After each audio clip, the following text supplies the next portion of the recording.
Salut à tous, bienvenue sur la chaîne.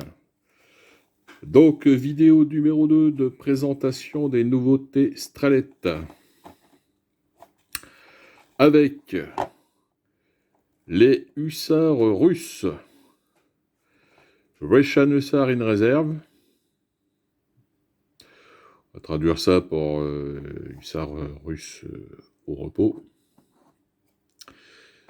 12 chevaux, donc 12 cavaliers, 16 figurines. Donc on va voir tout de suite derrière que voilà, vous avez des petits personnages. 12 cavaliers, plus les petits personnages. C'est la référence 276.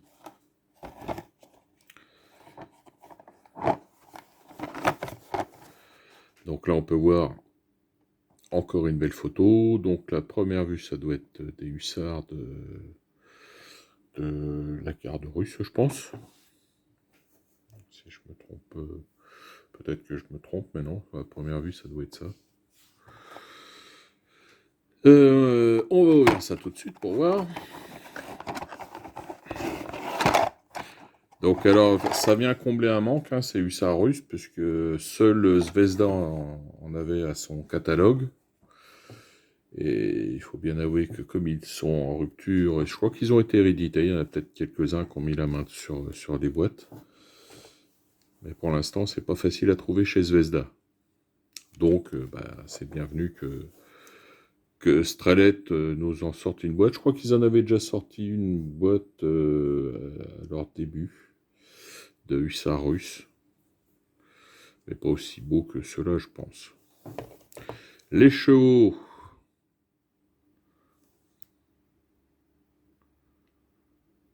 Donc, de grappe, hein, la même, c'est les mêmes.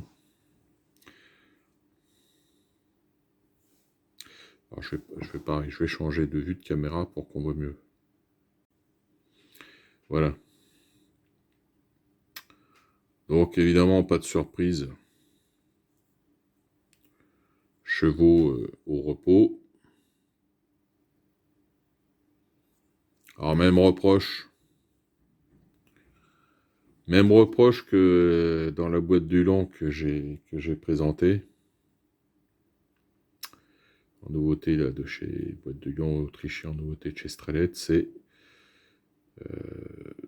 le manque de représentation de la musculature des chevaux. On aimerait qu'il y ait un peu plus de muscles saillants. Pareil, le système d'accroche là, c'est pas bien. C'est pas bon.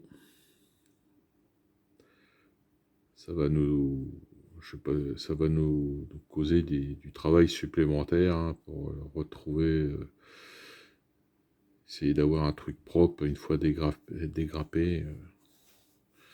Donc c'est moyen. On passe aux cavaliers, aux figurines. Alors, petit rappel, ce sont des hussards russes, mais de la période de 1812. Ce ne sont pas ceux d'Austerlitz, hein, puisque, en fait, comme le reste de l'infanterie, enfin de l'armée russe, notamment d'infanterie, les shakos ont changé. On voit qu'il y a quelques cavaliers avec des lances, puisqu'ils ont été équipés de lances, alors seulement pour le premier rang. Hein. Il y a seulement le premier rang qui chargeait avec des lances. Les rangs suivants n'avaient pas de lance.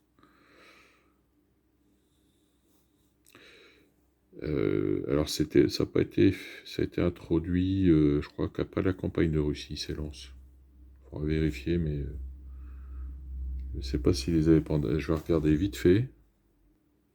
Alors c'est d'après ce que j'ai vu, donc à partir de 1812, donc campagne de Russie, ils ont des lances. Alors on va regarder de plus près ce que ça donne. Alors toujours pareil, hein, c'est sur le même modèle que ce qu'ils ont fait dans les boîtes précédentes, avec des cavaliers avec une pose différente à chaque figurine. Alors, on le voit Il a son shako dans la main. Alors, niveau gravure, c'est fin. Là, on peut voir... donc, ils ont tous la pelisse sur l'épaule. Hein. Donc, avec le dolman apparent. Et on voit bien je vais dire les tresses, mais c'est pas les tresses le nom, je l'ai plus en tête, mais on le voit bien. Alors par contre c'est très fin, donc à peindre ça va être minutieux. Il va falloir être minutieux. Donc ils ont tous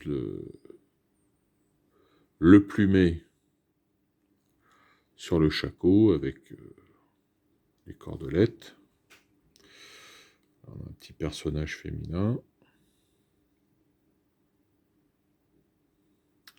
Là, donc avec les mousquets de cavalerie, les mousquetons de cavalerie russe, là, très courts. Ça devait arroser sévère. Donc là, avec les lances.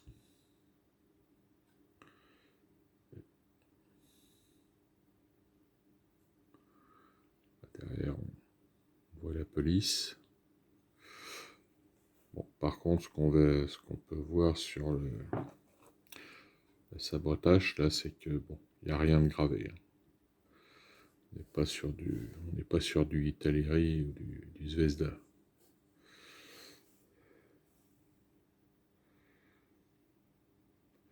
On peut voir quand même, c'est fin. Il y a quand même une gravure qui est fine.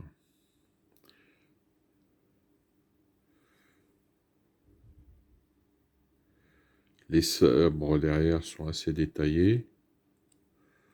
Si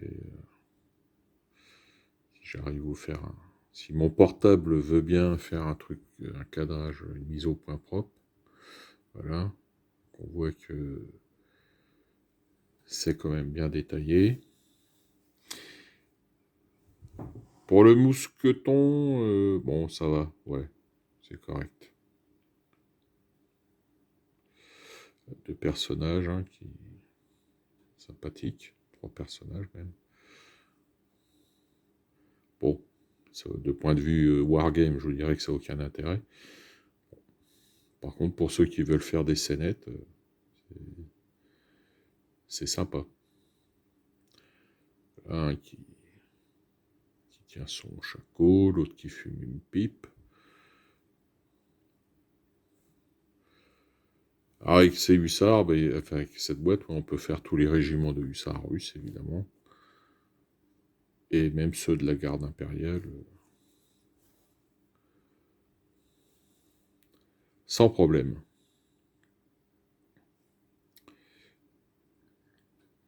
Ouais, et le drapeau, évidemment, qu'est-ce que vous voulez peindre un drapeau comme ça? Faut être un dieu du pinceau, hein, si vous voulez vraiment faire le drapeau détaillé. Alors pour le changer, est-ce que c'est possible de le découper? Ouais, c'est jouable. C'est jouable. Mais bon. C'est pas simple à découper, remettre une tige pour fixer un drapeau dessus, c'est pas évident. Alors on peut se contenter de le faire simplement dans les couleurs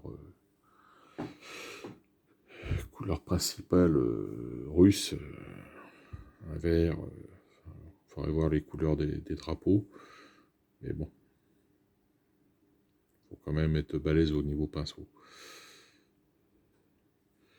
Voilà donc pour ces hussards russes qui viennent compléter la gamme du 1,72 plastique, même s'ils existaient déjà chez Zvezda, mais bon, comme je dis, les références Zvezda et les boîtes, c'est pas toujours évident à trouver, donc au moins on pourra se rabattre sur cela. Moi, je vais peut-être en faire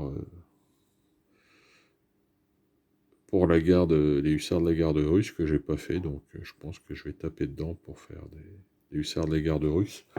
Je vais comparer vite fait avec...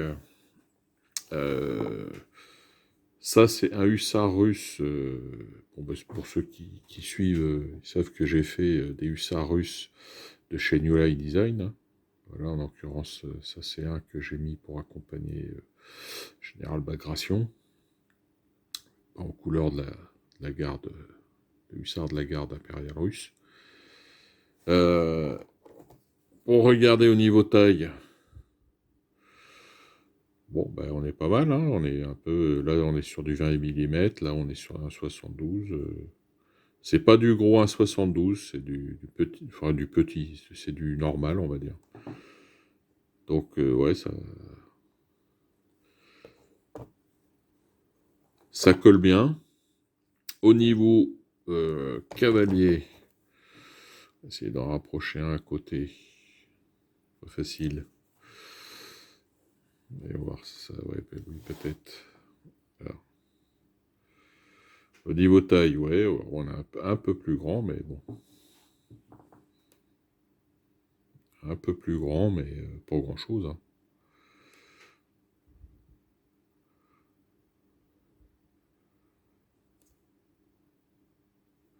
Alors par contre, vous voyez, au niveau de la sellerie, chez New Light Design, bon, vous avez la gravure qui aide à faire les motifs des galons de la selle, de la couverture de la selle. Par contre, là, chez Strelet, ça y est pas, donc va falloir, si vous voulez un truc vraiment historique, ça va pas être simple à reproduire. Va falloir s'appliquer. Enfin voilà. Donc, fin de cette revue de boîte. Le plastique, je ne vais pas parler, bah, il est de la même qualité que la boîte de Wheeler autrichien, c'est-à-dire ni trop dur ni trop mou. Voilà. Voilà donc, on se retrouve pour la suite, la dernière vidéo des revues de boîte des nouveautés Strelet. D'ici là, bah, portez-vous bien, bon jeu, bonne peinture à tous, et à bientôt.